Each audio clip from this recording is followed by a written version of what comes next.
Philly Soccer Pitch postgame show. I'm Mike Servedio here with Ryan Rose tonight. Union edged Orlando City 1-0 in the U.S. Open Cup quarterfinals, advanced to the semifinals. We're still waiting at this time to find out if Chicago is going to beat Louisville. They're up 1-0 as we're recording. Alejandro Bedoya scores the only goal of the game in the 4th minute. Otherwise, a fairly dull affair here at Talent. Right.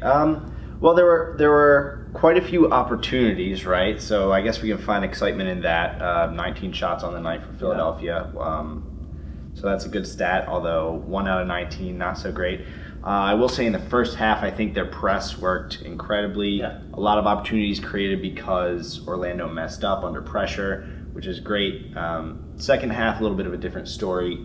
Even Jim Curtin said, not the prettiest half. No, it was a bit of a slog. A little bit of a slog, that's right. But the important thing is at the 10-minute mark, or the 80-minute mark, they hunkered down and they held on to the ball. They kept possession in the final third when they needed to. Something that we've seen them mess up on before, so it was great to see them do that tonight.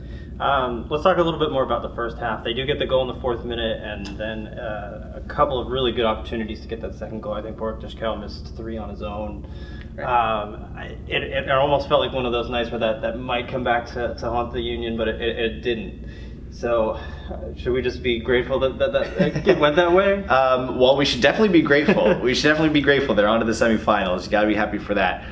It did feel like that, though. Yeah. Everybody, the fans, you and I were talking about it. I think you can even feel it coming through the Twitter. Exactly. Yeah, it was seeping. It was seeping through the Twitter. The fear that it was going to come back to haunt them, and it almost did a couple times, but.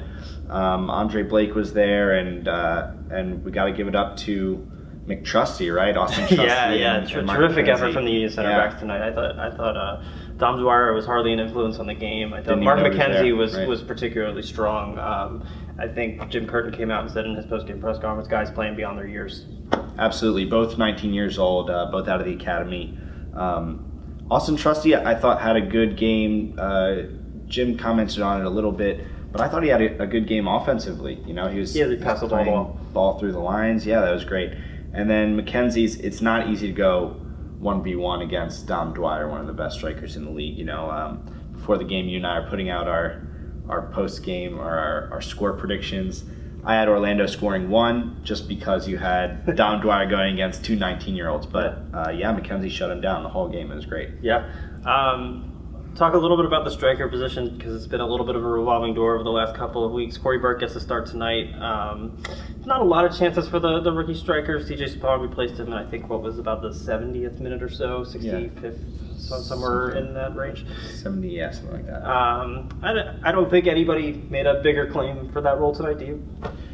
Between the two of them, no. It seems to me like Corey Burke's developing a little bit into a fan favorite. It seemed that way. Right, they like how aggressive he is. He had a few opportunities that he created for himself inside the box, which was exciting. And you know what? I don't think CJ did bad tonight, but neither one of them really made the case for their starting mark. Yeah, I think at this point you're probably looking at sticking with Burke for another home game against Los Angeles this weekend, though. Yeah, I think so, and especially from Jim Curtin's perspective, who doesn't like to make a change unless there's a specific case for that change. No changes for change's sake, and I think they're about even. So you might as well keep it going. Well, yeah, we finally got a glimpse at what David Accam can do last week against Chicago, coming through and scoring a game-winning goal in the 92nd minute. I thought a little bit of a lackluster effort tonight. I thought Marcus Epps did a really good job in his place, though. Yes, Marcus Epps definitely came on and proved the reason he's was he the first sub on, maybe? Yes. Yeah, so he definitely proved why. Created space for himself on the outsides, cut it in.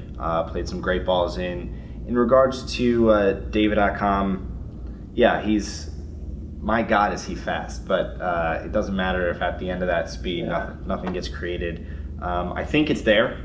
I think we'll see it at some point, if not in one of these Open Cup matches coming up or something of that sort. But wasn't finishing his place tonight. Yeah, two guys I do want to shout out that I thought really had strong matches, though, in addition to those guys. Fafa Bako I thought was really lively on the left side all night. He was probably a little unlucky not to score late on. He seemed like he torched whoever was on him just about every time he got the ball. And Alejandro Bedoya covered a ton of ground tonight, and he was finally rewarded with the goal off the corner kick, which seems like it's been coming for a couple weeks now. Absolutely. Jim was saying this in the post-game press conference, and I think most of us as part of the press have come to agree with him that he does every single thing that doesn't appear on the stat sheet. And that sounds like an excuse to a lot of frustrated fans who recognize that the Union don't have that big name. But Alejandro Bedoya is a key player for this team. He proved it tonight, both with that goal on and off the ball as well. And absolute stellar performance this game and all year. Yeah. All right, I think we'll wrap up there. Union back at home again this Saturday when they host LA Galaxy and Zlatan Ibrahimovic, and waiting to see who they'll face in the semifinals of the U.S. Open Cup.